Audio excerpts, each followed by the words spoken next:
Hello, everyone. Thank you so much for joining us today. We are senior marketing specialists, and today we're going to be presenting on dual special need plans. Let's see if I have, there we go, dual special need plans in 2025. We're so excited to have you guys here. My name is Sadie Palmer. I am the team leader of training and education. And my name is Benjamin Lavis. I am an agent resource specialist here, a part of senior marketing specialist. Yes, we're thrilled to have you guys and chit chat about this.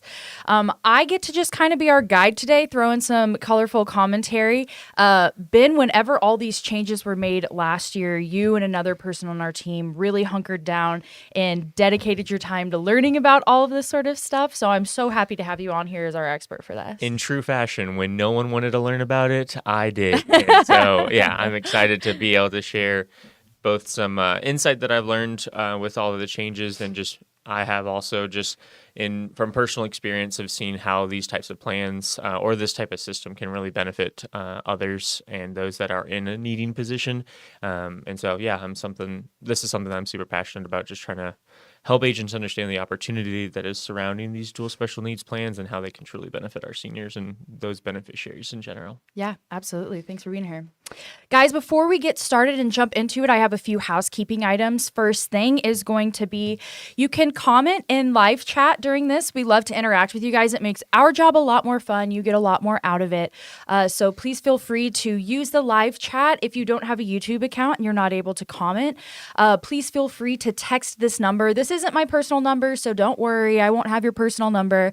It just goes to my a special text line for stuff like this. So feel free to text that number, shoot me a text, and I'll be able to see it throughout. But and also, if you're watching this recording, feel free to text this number too. We're happy, or comment on the recording down below. We're happy to get back to you. We're happy to connect.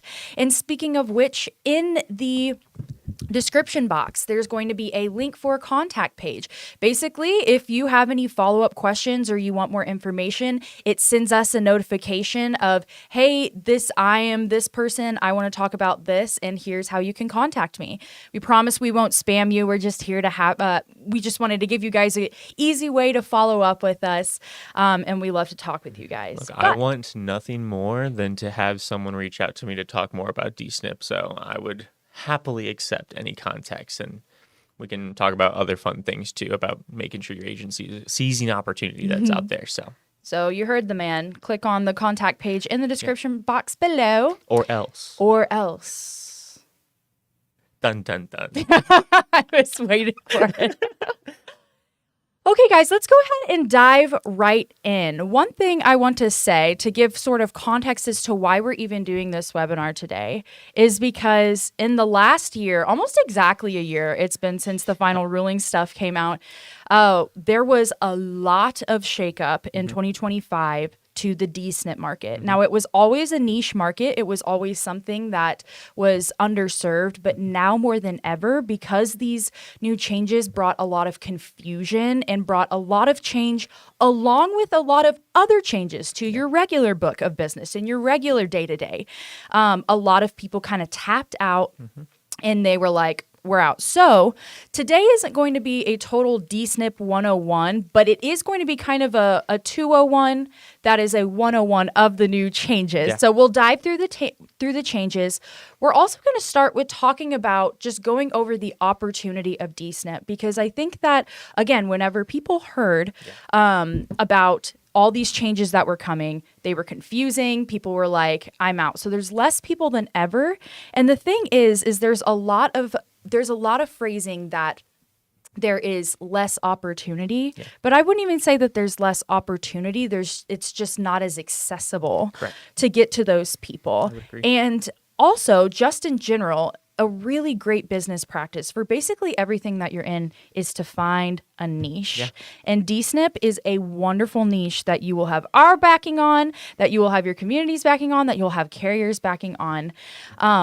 And I was thinking about this today, about why niches are so great. And sometimes we see these people, maybe they're our neighbors. For example, whenever I was in high school, I had a friend and they had a family that lived across the street.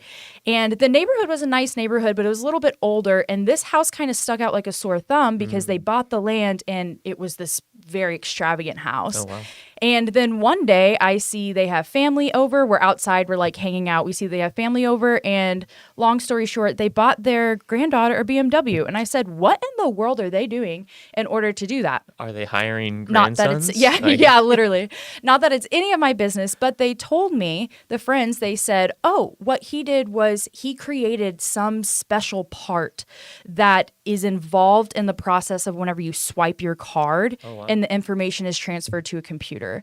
And that just goes to show, I'm not promising that niches will allow you to buy your granddaughter a BMW, but it does go to show that there's a lot of power and a lot of opportunity in finding niche things in growing markets and in markets where there's a lot of opportunity. 100%. And now I know who to blame for all of my spending habits or all my spending sprees that Yeah, I'm just exactly. swiping my card. So Yes, exactly. So like we said, 2025 brought a lot of changes, and we'll go over those changes in just a second. They were limiting because, like we said, less people are able to do it from quarter to quarter like they used to, but the demographic is still wildly underserved. And it has been it has been for a long time, but even more so now. yeah, I remember when I first got hired on here, there was a segment of our university that looks way different now. That it outlined, I think there was 48 million people that were eligible for a DSNP plan that were not on one. And that is such a large and insane number to think scary about. number. It is those sad. are people's grandparents or parents that, may really benefit from an additional healthy food card or an additional transportation method. Or I know in the past, and we'll touch a little bit on this in the future, but there was also utility forgiveness, all of these other types of benefits that are not generally lumped in a traditional Medicare Advantage plan. And there's just so many folks that either didn't know that they qualified or there wasn't an agent, workforce that was either comfortable talking about these types of products and making sure that they had those known and available to them. So yeah, it's just a very whoa, that's a huge number. Yes. You would think it would not be in the millions, Yes. but yeah, it was rather drastic, and that number has stuck with me. I'm about to turn 4, 5 now here with the company, and so it's a number that has stuck with me. Yeah. So. Yeah, absolutely. And yeah, I think you hit on a good point whenever you say that, one, there's not even just a lack of agents, but because there's a lack of agents, there's a major lack of awareness. Yeah. This is one of those products that people don't just wake up and know that they have, that they have an opportunity to be on. Some people might not even realize that they qualify it. Yeah. So there's just a huge lack of awareness. And that kind of ties into a little bit later whenever we're talking about prospecting and marketing to this demographic, the importance of being in front of people and going to them because people just aren't aware that this is something that is happening, or that is available to them. Yeah. But another thing is there is a huge emphasis from carriers. Now, there's always been. We've always said carriers want you to sell DSNP business, and even more so now. Ben, could you kind of explain this to us? So over the last little bit, we've had a lot of carriers. I mean, for those who are familiar with health risk assessments, there's always been a large discrepancy between where you are at money income wise on a health risk assessment on a traditional Medicare Advantage. And then we saw as high as that number going to $225 for a health risk assessment on the dual special needs plans. So not only were they financially trying to incentivize agents because that is something that has to be followed on a dual special needs plan, but throughout kind of the regulation change, what has happened in our industry is there is a huge trying to be an understanding of how these funds are being utilized. They are taking a look at where is this money being used? Is it being used in a way that is truly helping these beneficiaries for their health, for their true empowerment or betterment throughout their time on that style of plan. Mm-hmm. And through all this, the reason that carriers are so impacted or so gung-ho about this is a lot of these plans have been put in a position that have a certain amount of funding put towards them, but don't have the utilization towards it. Right. And so when you have these really chock full plans that are generally very beneficial for a carrier or for a clients, and they're not being utilized, that is drawing a lot of eyes towards the carrier saying, Totally. hey, where's the funding that you're receiving? Where is this even going? Yeah. And so not only carriers carriers always have a good idea of wanting to take care of their client. Obviously, Right. they want them on this good plan. But a huge part of what came out during the final rule last year was that a lot of these traditional MA plans had a too high of a percentage of those of folks who would have qualified for a dual special needs plan on what they coined the term as like an MA or a DSNP lookalike. So they were on a traditional MA plan, and whether that was just it was the popular plan in the area, their neighbor had it, so then they wanted to get it. There's always, so many different factors to all of that. But a huge part of it was too many of the folks that qualified for these types of plans, dual special needs plans, were just on a traditional MA. And CMS said, hey, that's not really allowed. We need to make sure that the people that qualify are actually being put on something else. That way the funding that is being set aside to help these types of, financially hardened folks have the ability to receive these additional benefits. And so carriers want to be able to continue to offer those plans. I'm not going to say that the jeopardy of like a dual special needs plan or that system is going to be faltering anytime soon, but I think there are a lot of eyes on it right now in order to make sure that the funding is being used correctly, that clients are made aware of their options and made aware of their benefits that they just haven't really been using from this point forward. Yeah, absolutely. And I think that takes us to our next point really, really well, is that we have to remember the importance of these plans and why it's so important for us to make sure that we're helping carriers be able to keep these plans as an option. Because whenever these plans are utilized, they are life-changing to this demographic. You have to remember that these are not only helping pay for their healthcare bills, which of course, that's why Medicare exists. It's important for everyone. But then people in these more underprivileged demographics, they're not able to afford certain things in life. So DSNP is not even only helping out with their healthcare, it's helping out with keeping their lights on 100%. Because it helps pay for utilities, it helps pay for gas, it will pay for cell phone bills. And of course, they vary, but it's helping change their life, not just their health care. So it's huge. It's very important that we do our best to keep these as an option around. 100%. And I think there's even another layer to add to that, in that there is a lot to be said about the comfortability of being on a plan that's helping you in more ways than one.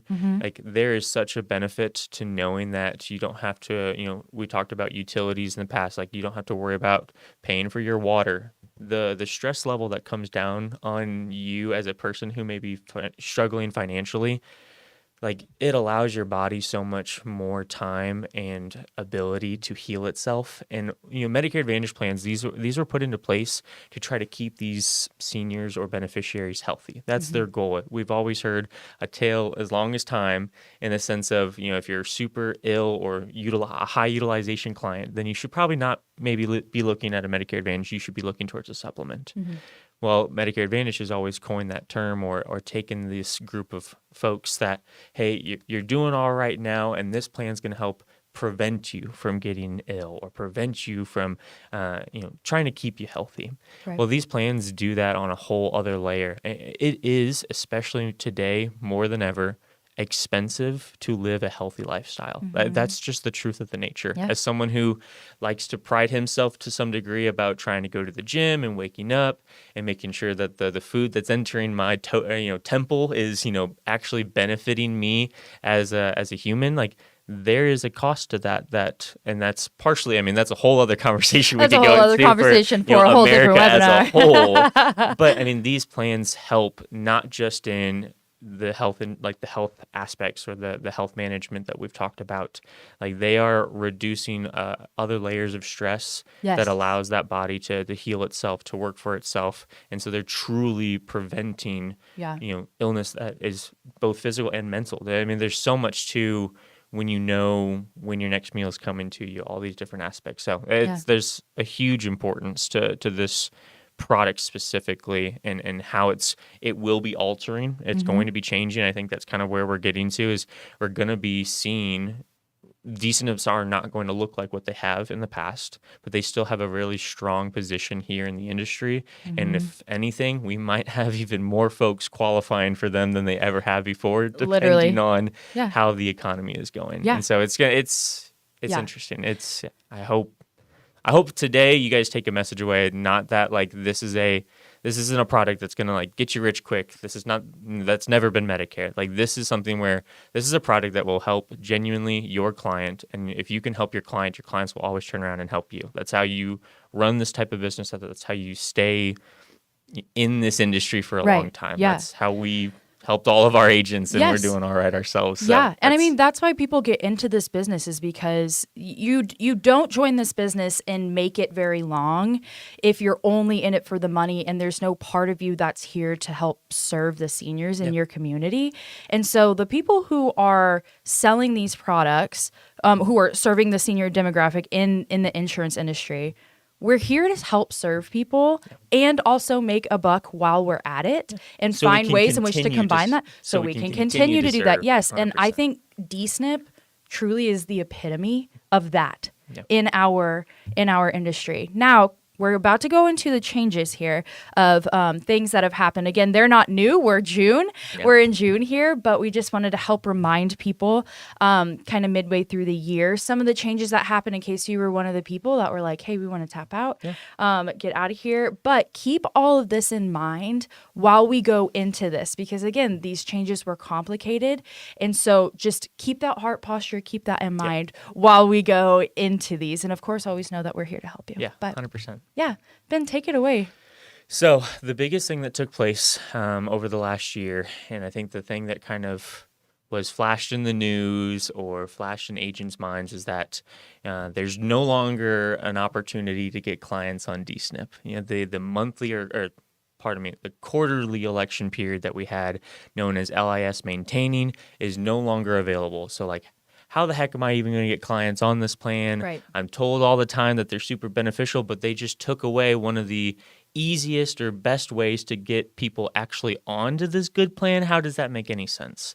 Well, a huge part of why that SEP was kind of removed or pulled back was because actually agents' requests and kind of conversations about, hey, I get my client on this style of plan for this quarter or during AEP, and then 1 quarter later, they get a phone call from someone somewhere, then moves them to another style plan that wasn't the best fit for them or did not help them in any case. It removed their healthy food card.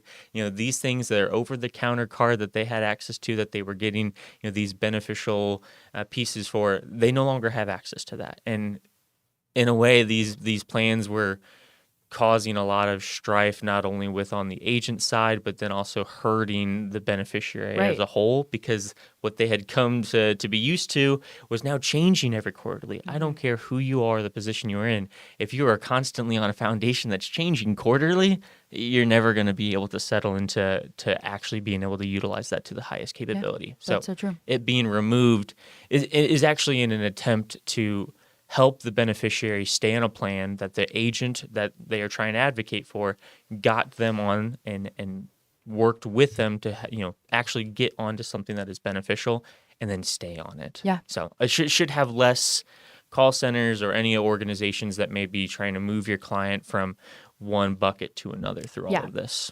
So we got rid of one SEP, or the SEP that we're used to, but they brought in a new one. But in order to talk about that new one, we have a bit of explaining to do. Yeah. So let's kind of dive into this mysterious word that we've been hearing a lot about: alignment, aligned plans. all that sorts of stuff. Actually, before we dive into that, we do have a question here.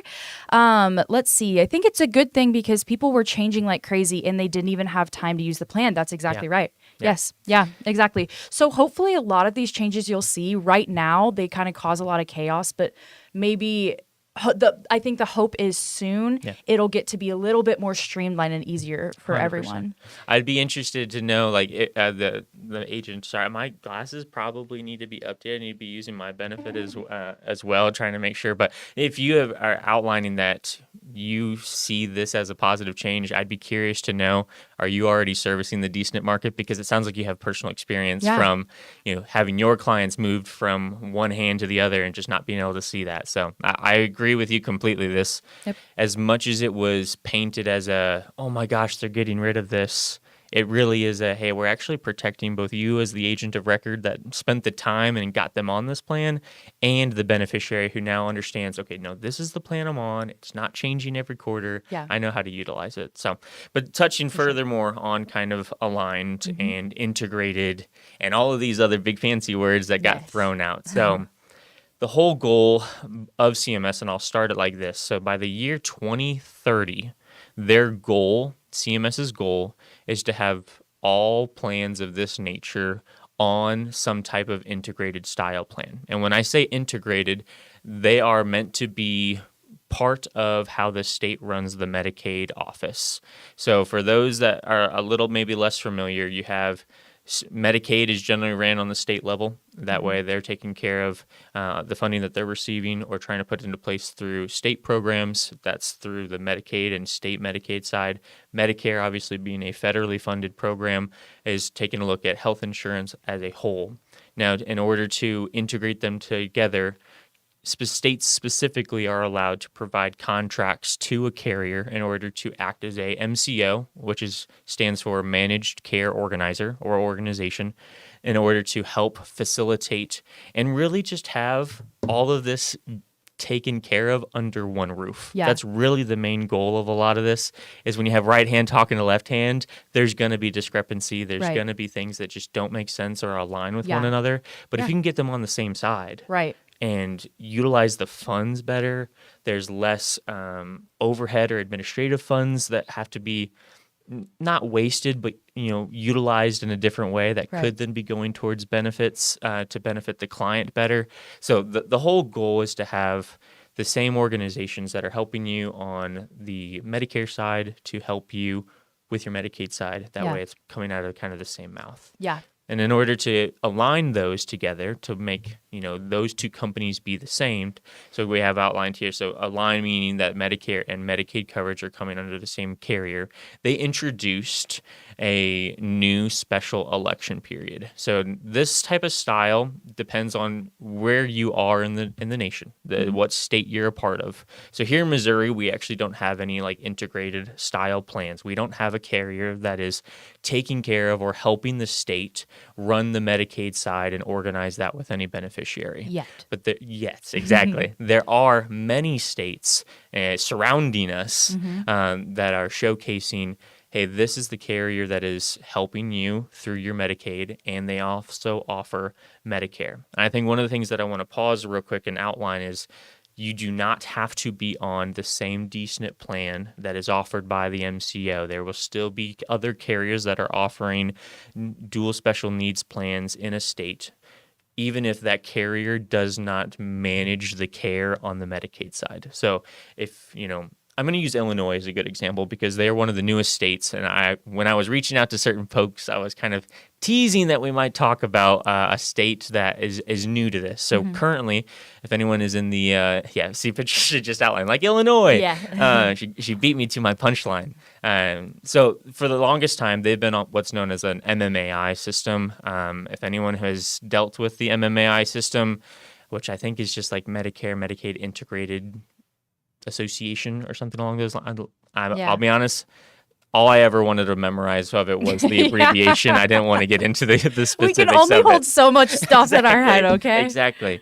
But so they've been on a very unique system, and some other states, I believe, follow it as well.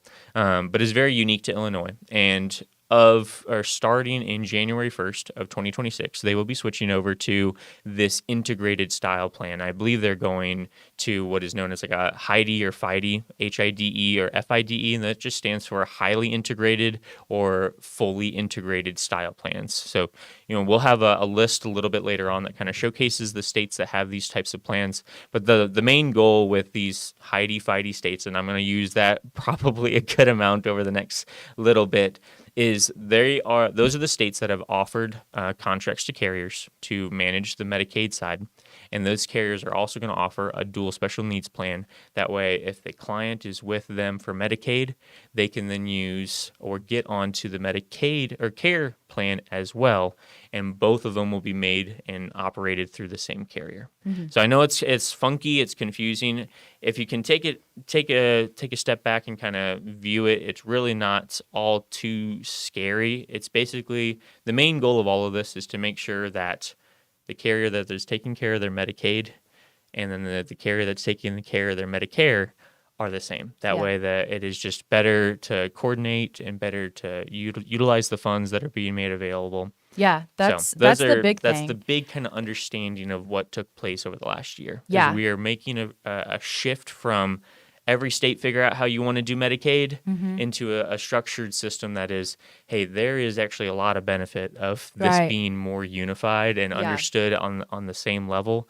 So the goal is that we are going to get to that by the year 2030. Now, if the two of those things speak, like if Medicare and Medicaid finally speak or can like talk to each other a lot easier than it has been in the past, which is what integrated plans are trying to do, they will be understood by the agents more, which means they will be offered more, and they will also be understood better by the beneficiaries. It'll be easier for them to use those benefits. So hopefully right now it's a lot of like, it feels like kind of chaos, but in the future, as more and more plans and more states and carriers offer these plans, hopefully it will streamline the DSNP business a little bit better. That is the whole goal. And there's another great question coming through, like, will you offer training when these changes are made? So the changes that I just mentioned right there actually went into effect the first of this year. So those were part of last year's CMS final rule that highlighted that their goal of getting into this integrated style system has already been put into place. So a lot of that, and that's why we saw the removal of the, LIS maintaining SEP, that's no longer an option anymore. So it hasn't been since the first of this year. What replaced it was what's known as an aligned SEP, I think is the style that they're using. So it is a SEP that you're allowed to use as an agent to take your client, and I'm going to use carrier A. Maybe say carrier A takes care of your client's Medicaid. They've received the contract from the state. They're servicing your client, and they're taking care of it on the Medicaid level. So client A is taking care of, or carrier A is taking care of client's Medicaid. You, as the agent, had put them on a previous carrier, whether it was a Medicare Advantage or another DSNP plan that was taking care of some of their needs. Well, that carrier is carrier B. So now they're on not the same carrier for both of these. So if your state is part of this HIDE or FIDE, and the only difference between those two is, how much does the Medicaid side actually do? So don't get too caught up in the weeds of some of those different clarifications or different terms. That's a huge part of, honestly, the conversations I'm having with agents is it sounds scarier or weirder or harder to explain than it actually is. There are some nuances, but it's not really going to be carried out through on the agent level. A lot of it is on the state or the carriers that are taking care of it on the state level. So you now have access to a special election period to move your client to a product that is also offered by the same carrier that's taking care of your client's Medicaid. So carrier A is taking care of Medicaid. Carrier A also offers a DSNP plan in your client's area. You are allowed once per year. Now, you can use it at any month throughout the year, and the best way that I've found to explain it is view it as a 5-star SEP. So if your client's not currently on a 5-star plan, they have the ability to make that change at any time in the year to get on a 5-star plan. Well, what also happened last year is we lost a lot of 5-star plans. So they're trying to fill in some of these other gaps. So you have this integrated style SEP. And as long as you can get your client to match their Medicaid carrier to their Medicare carrier, say that 10 times fast, Right. then you're allowed to use that SEP once per year. Once you use it, you lose it. So you don't have to worry about another agent or another agency or organization coming in and trying to use that same SEP right after you spent the time and effort to take care of that client. Once it's done for the year, the only other times you could make a change for that client on DSNP would either be AEP, OEP during the first quarter or the last quarter, or if they had a change in their status, meaning they lost Medicaid, or if they didn't previously have it, they gained Medicaid. So there are different ways to get on a dual special needs plan now. Maybe not necessarily less. It's just you have to be more intentional when you are getting your clients on. I know an agency that we've been working with here outlined basically AEP is if you don't have a DSNP plan, we're getting you on one. If you already have one, you're going to hear from me in quarter one. And just setting the right expectations with your client about how you expect to service them, but you also have to allow it to be serviceable by you. And so you have to have those systems in place. Yeah, absolutely. Let's see. Did this go into effect in Missouri?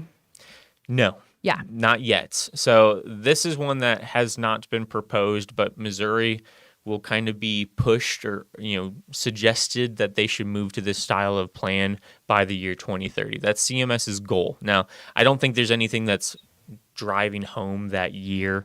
That is just kind of the time frame they've outlined. So Missouri does not currently have carriers that offer or benefit on the Medicaid side. It's all through Mo Health Net within the state, which is the same organization that runs Women's and Children, any other financial benefit system. So that's all through Mo Health Net, where these integrated style plans, and if Missouri switches to this in sometime in the future or has it in the future, they'll actually have a carrier that outlines and manages the Medicaid side.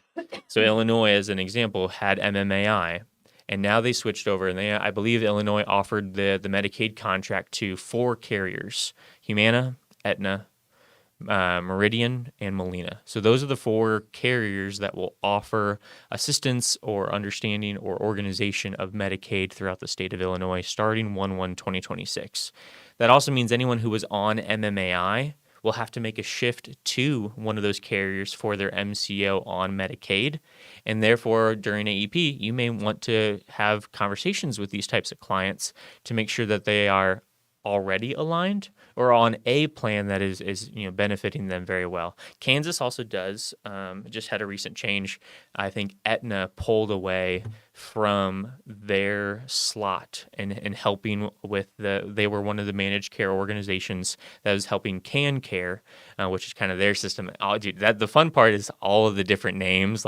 California has a really funky one, that CanCare, Mo Health Net. You start learning a lot of funky names when you start going down into this rabbit hole. Sure. But Aetna basically decided that they no longer wanted to be in that role, and they actually got replaced by Anthem or Elevance. So Elevance came in, and I think that was at the beginning of this year as well. So there's a big change. So people that were on Aetna kind of had the choice. Who do you want to go with? And I think a segment of them were shifted automatically to Anthem if they didn't want to make a change. And so, these carriers are taking care. So not here in Missouri, but surrounding states are definitely, CanCare, I think was one of the first. I want to say its system has been around for, I shouldn't put a number to it because I'll probably be wrong, but it's been around for a while and is pretty well established and has been used as an example for other states when they're bringing it up to their legislation about how to change it. So love it. Okay, so that's kind of the basic, the 101 of the 201 here. Yeah. Those are kind of the basic of the changes that have been put into effect January 1st of 2025, if the state is participating yet. If you have more questions about that, please put them in the chat box. But right now, we want to get you guys out of here in a timely manner because we could talk about this forever. I realized I had been. My apologies. No. This is so great. This isn't necessarily a topic that we can spend 15 minutes talking about. Yeah, exactly. Well, certainly not. So now we're going to kind of start talking about, and when I say kind of, I mean we are going to start talking about the process prospecting and marketing side of the DSNP demographic. Now, the nature of these plans, it's just naturally because they work differently. It's going to be a little bit different how you approach this group of people and this demographic.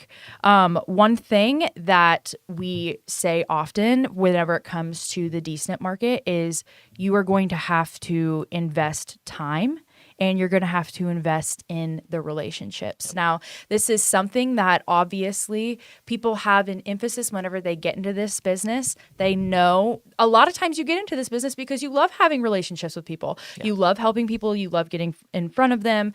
You love building those relationships with people. And the DSNP market is even more so because, like we said, the nature of these plans, you're dealing with more than just their healthcare. Yeah. You're dealing with a lot of other aspects of their life, their finances, their day-to-day. So trust is extremely important whenever it comes to marketing DSNP or whenever it comes to working with your DSNP demographic. Yeah. Don't spend money on leads, spend time with them. There's a time and place, of course, to spend money on leads, and we'll talk about that specifically more whenever, you're talking to your carrier reps and whatnot. It's not that there aren't leads out there. Yeah. It's that the most effective way that we have seen from agents that we work with that are successful in the DSNP market is the number one thing is being where they are. Yeah. And so getting involved in your community and doing a lot of marketing through community things is huge. I'd pose the question of, do you ever go to, the gas station that you just so randomly happened to stop at because you needed gas? Are you telling the clerk there, your entire life story? If you are, I need to be more like you and be more opening, but I'm for sure not giving my life story to the random Eagle stop that I had to stop at to get gas. But I am inclined, if I go to the same gas station over and over again, to try to remember the clerk's name. They have a tendency to ask me a little bit more questions of like, oh, hey, I saw you here, with your kiddo, or, I don't have children, but your wife was here the other day. It's just the familiarity of a face or name or location already brings down another barrier of entry that you would normally be facing. So if they recognize you from food bank, from community outreach programs, if you are working honestly with hospitals with the coordinated care department at different hospitals or facilities, if they recognize you and then you ask, hey, do you have someone advocating for you for what your health insurance should be doing for you? That's going to lower that barrier of entry so much more than if you just showed up randomly out of the blue and used card salesman hey, this deal is gone today and so am I, and all that type of stuff. It just doesn't work the same. Right. And very much so in the DSNP market because, like you said, you are so involved in their life or with other members of their family that are involved in your client or beneficiary's life. So. People want to work with their friends, and that's already true for your normal demographic, but even more so in this demographic because there's kind of a lot on the line whenever it comes to these plans. There's so much benefit to them. There's so much they kind of have to be vulnerable with you about. People want to work with their friends, and they want to work with those familiar faces. So being where they are, meeting the people, involving yourself in other aspects of their life, whether it be volunteering at the food bank or even setting up kiosks and at pharmacies. We know some agents that have set up booths or kiosks that are, once a month they will go to the low incoming housing. They have a really good relationship with the people there, and they set up a kiosk. And of course, make sure that you're registering it and everything like that, and you're being compliant because these are obviously CMS. They have to be, you have to sell these compliantly. 100%. Having something that's reoccurring, making sure that they're seeing your brand, making sure that they are able to speak to you and that you are going to them and they aren't having to outreach to you. Yeah. Through all of this, and I love how you outline kind of the retention efforts on this client is something that's really important too. I mean, truth of the nature, no different than this has to follow the Medicare Advantage style compliance because at the end of the day, a dual special needs plan is a Medicare Advantage plan. You still Right. have to follow all the same rules and compliance. I would argue that a lot of the retention that you should be doing for your Medicare Advantage or your book of business in general are just that much more impactful for the clients that are of this nature, because they need the help, the assistance. We talked about it a great deal in the sense of you are affecting more parts of their life than just their health insurance. And Yeah, so that's exactly right. they have the weight of that on their shoulders more times throughout the day, week, month, whatever it may be. And the more times that you can offer just a moment of time to bear that weight for them or to help them bear that weight themselves, you establish a much stronger relationship with that client and can create, I would argue, a lot stickier of a client. We talk about ancillary and all these other aspects, and I mean, I'll plug any of the other videos that are on the channel that you're viewing this from right now. The relationships you can form from this client in this specific niche of our industry, if you do it right, you'll have a client for life. That's the truth. Yeah, that's exactly right. We'll throw this up here, these retention efforts and how crucial they are. One thing that's always important, again, all of these kind of go with all of your clients, but we really have to emphasize them. You really have to make sure that you're doing them with this demographic. Setting good expectations. Again, these are probably products that they don't know anything about. So being able to set good expectations of what they can expect from their benefits, what they can expect year to year, but also what they can expect once the enrollment is in place. Is this a set it and forget it sort of thing, or are you going to be following up? Yes, you are. Yes, you should checking be. in often, which is our second point. But letting them know that you are here to help. You will always be around. You're able to help them with anything. And if you aren't able to help them with it, you're able to connect them with a resource or someone in that can. I love that point specifically. When we were kind of sitting down and talking about some of this, we highlighted that I think sometimes agents fear that if they can't provide the best and holistic answer to someone's question, they fear that they've failed to their client. And the truth of the nature is you are still adding benefit or helping your client if you give them and put them on the route to an answer. You know, you guys, many of you are probably not super familiar with Medicaid as a whole, and arguably maybe you shouldn't be It's not because your it's job. not your Yeah, role. it's not your job. Not your job. That's right. But you providing a phone number or, hey, let's hop on a phone call and try to get you in connections with someone at your state Medicaid office, that is still helping your client. I think agents really need to have a conversation with themselves that it is not an all or nothing type of business, whether it be how you're marketing or how you're taking care of clients or what you're doing here.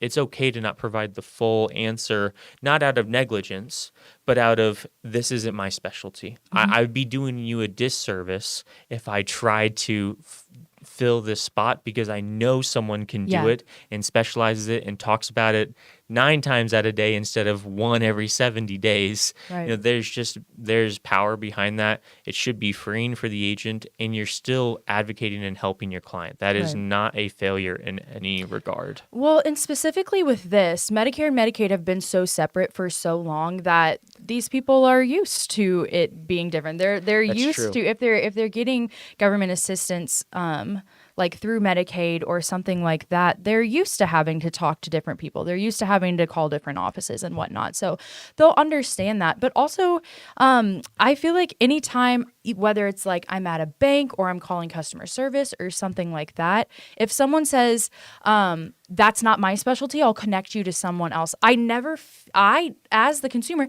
I never feel like I am being failed. It's like, cool, they're not just telling me what I want to hear. They're connecting to me, like they care about me getting the right information. They were aware of their limitations and outside, and realized that my situation was outside of so, and are trying to get me somewhere that would actually be worth my time. Yeah, that is that's a benefit. exactly so.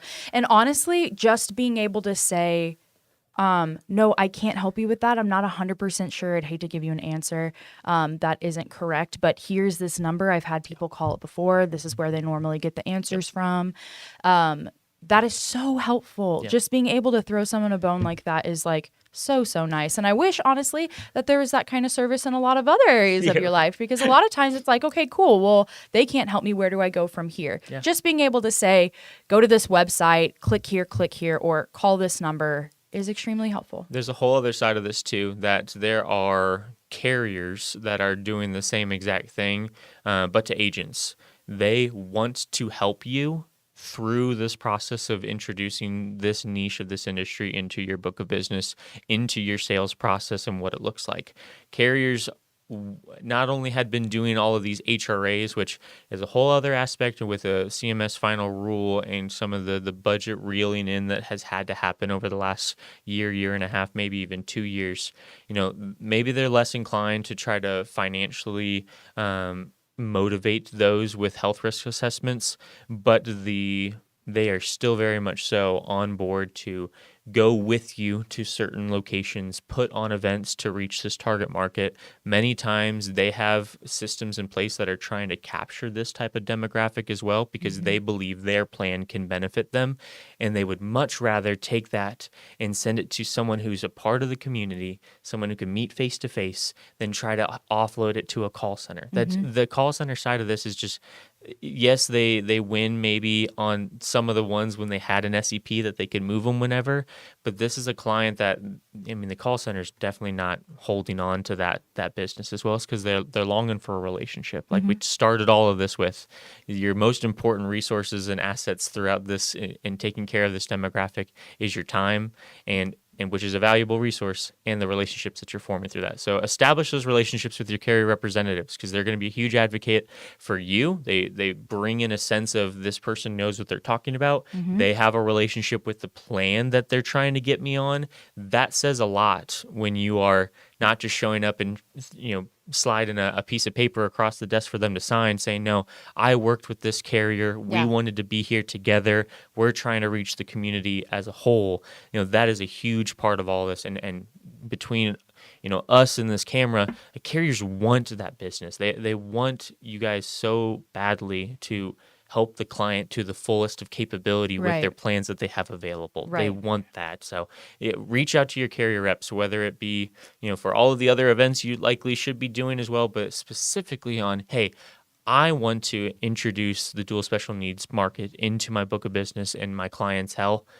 How can you help me do that? Yeah. That is a great way to start. It shows incentive, or it shows like interest. It shows engagement. It shows that you're making a step in the right direction of adding this in. And I promise you, there shouldn't be a carrier rep out there that says, well, good luck with that. Like they're going to help you get through and adding that to your systems.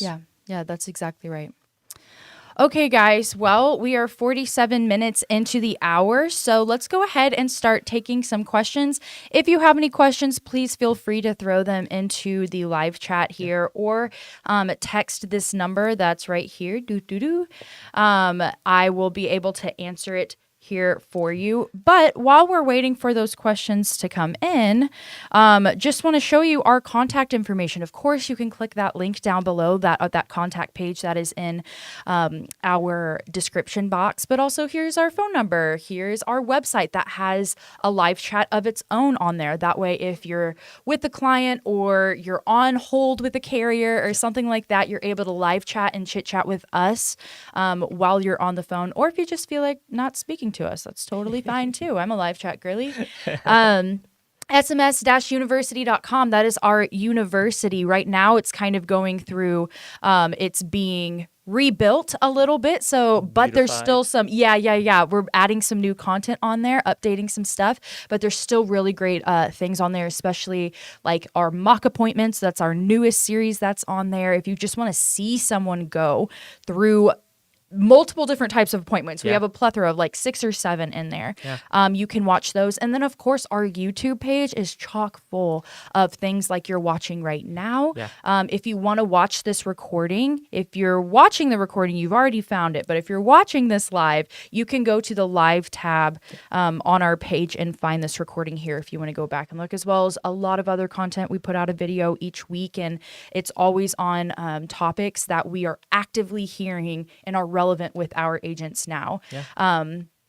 But Yeah, Ben, do you have anything to add before we get out of here? I've got a couple things. Okay. One, selfish plug also, we have similar style conversations on the Medicare Cafe, which is Of course, associated yes. to senior marketing specialists. There's a video that I think it was Olivia and I did that talked about some of these Yes. changes as well. So if you Mhm. wanted another version, so I think I said it probably a little different than from this version to that version. So if you wanted to hear it a slightly different way, that video is available there. Mhm. And I was curious if you could pull up the states again real Do, quick do, for us. do. Is it 4? Yeah, it Just is. that way, agents that may be plugging in here, if you see your state on here, that means you have access to this alignment SEP, meaning that you have an opportunity throughout the year to help someone get aligned with the carrier that is managing their Medicaid and their Medicare. So you have the ability to help them a whole other layer. So just wanted to make sure that this was up here and that agents that, wanted to say like, hey, how does does this apply to me? Yes. If your state is on here, it applies to you. Yeah. And soon coming, I'm sure that this list will be so much more in depth. I'd be surprised if we didn't have more carrier representation in this space throughout the nation over the next couple of years. I would be even more surprised if we didn't have more states on board. I mean, we're seeing the addition of Illinois at the end of this year into the next year. So there is a lot of opportunity. I think the other thing too that I wanted to throw up not throw up, but just outline, out here was that you have the opportunity to be a fish in a pond, and this pond that has a lot of opportunity for you doesn't have a lot of competition. And so, yeah, there aren't other folks that are messing with this industry, Sure. whether it be for one reason or another. And I just wanted to outline here that it really there are some extra layers that you have to be comfortable with. You have to be able to understand, does this person qualify for this type of plan? But the carriers make that super easy with their online tools, their phone. You can call in and double check the qualifications for your clients. They have the tools and resources available to not make this as scary as what it has been made to seem over the past X amount of years. Mm-hmm. So it really can be very similar to a traditional Medicare Advantage appointment. You're checking the networks, you're checking appointments, have some extra fun bells and whistles, and then just making sure that it's truly a plan that they qualify for, which the carrier does make that a lot easier than I think what people have made it out to be in years past. So I hopefully, just throughout this live stream or this video or the recording, if you're tuning in, that you've taken away just one nugget that has been planted that, hey, this is an idea that I want to explore more. And even if you just have the slightest bit of interest on how this might look for you, your agency, or the book of business you're currently serving or the one you want to serve moving forward, please just reach out to us. Mm-hmm. That is our role in all of this, is that if you have the interest, I can help provide a plan to make it a reality. Yeah, that's exactly right. Awesome, guys. Thank you so much for joining us. Ladies, thank you so much for chit-chatting with us in the chat. Like he said, if you have any further questions, please feel free to call us. But until next time, thank you so much. Ben, thanks for joining us. Thank you for having me. It was a pleasure, guys. Hopefully Awesome. we can take care of some more seniors